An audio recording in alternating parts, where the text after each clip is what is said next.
Ms. Skolnick, welcome, ma'am. You have 3 minutes. Good afternoon. I'm the mother of 2 multiracial children in your district. First and foremost, I am an American. I represent what America is about and what it has to offer. I am the daughter of immigrant parents from South Korea who immigrated here in the mid-60s to gain a piece of this American dream. They came here with little grasp of the American language, with little money in their pocket. They came here because they wanted a piece of this dream. What they taught me was that through hard work, good education, determination, and ambition, you can be whatever you want in America. I know what a racism is. I grew up in the Deep South in the mid-'80s.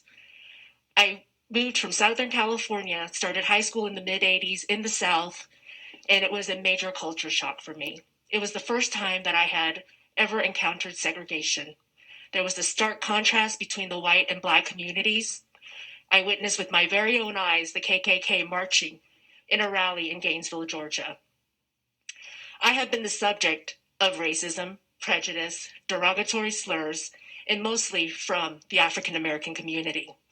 But I did not allow that to victimize me or to, I didn't allow it to define who I was or to allow me to be a victim. I chalked it up to ignorance.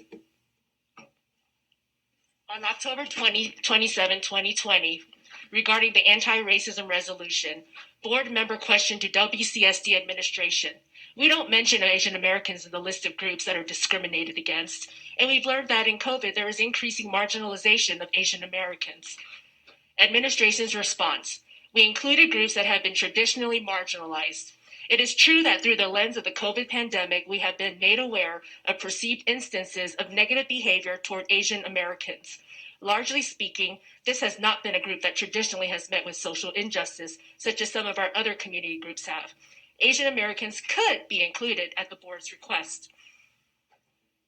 Have we forgotten about the internment camps after World War II? Have we forgotten that Chinese immigrants came here to build our railroads and were marginalized?